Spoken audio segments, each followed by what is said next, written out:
السلام علیکم، اسمی محمد عامر نواز۔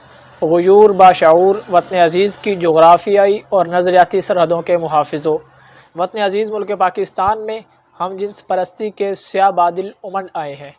جیسا کہ 2018 کے آخر میں جب نون لیگ کے آخری ایام تھے، ان دنوں میں پیپلز پارٹی نے اسمبلی میں ایک بل پیش کیا جس کی تمام تر سیاسی پارٹیوں نے اپنے تمام تر سیاسی اختلافات کو بلا کر دین اسلام کو پیٹ کرتے ہوئے اس بل کی حمایت کی۔ ایسی چابک دستی، عیاری اور مکاری کے ساتھ اس کا مسودہ تیار کر کے ایک معصومانہ شکل میں قانونی تحفظ کے ٹائٹل سے سرکاری چھتری تلے ایک چور دروازہ کھول دیتی ہے۔ اس طرح ہم جنس پرستی کو باقاعدہ ایک قانونی تحفظ بھی فراہم کر دیا جاتا ہے کہ جس کا سد باب انتہائی ضروری ہے۔ جناب عالی ایکٹ میں اس قانون کی 3 تعریفیں ذکر کی گئی ہیں۔ ان تعریفوں کو علماء نے، صحافیوں نے بڑے وسعت ظرفی کے ساتھ ان کی تعریف کی ہے، لیکن میرا اتنا حوصلہ نہیں ہے، میرے اندر اتنی ہمت نہیں ہے کہ میں ان تعریفوں کو آپ کے سامنے صراحت وضاحت کے ساتھ ذکر کر سکوں۔ مختصر ذکر کرتا ہوں۔ نمبر 1، وہ شخص جس کے اعضاء میں پیدائشی صنفی ابہام ہو۔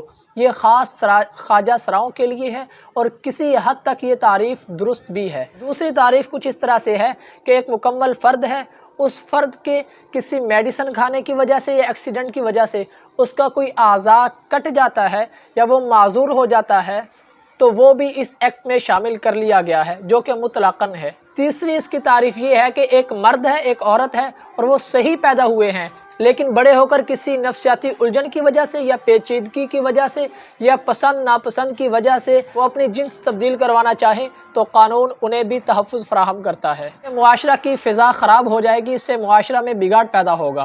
سب سے بڑی خرابی اس میں یہ ہے کہ اس میں ہم جنس پرستی کو باقاعدہ ایک تحفظ فراہم کر دیا گیا ہے کہ سرکاری چھتری کے نیچے ہر آدمی اپنی جنس پرستی کو فروغ دے سکتا ہے۔ اب اس کی وضاحت کچھ اس طرح سے ہے کہ ایک مرد ہے، اس میں پیدائشی کوئی بھی صنفی ابہام نہیں ہے، اس میں کوئی بھی صنفی خرابی نہیں ہے، یہاں تک کہ وہ شادی شدہ ہے اور صاحب اولاد بھی ہے، لیکن اس کی خواہش یہ ہے، میلان یہ ہے کہ وہ ایک عورت کی طرح پہچانا جائے تو قانون اسے بھی تحفظ فراہم کرتا ہے۔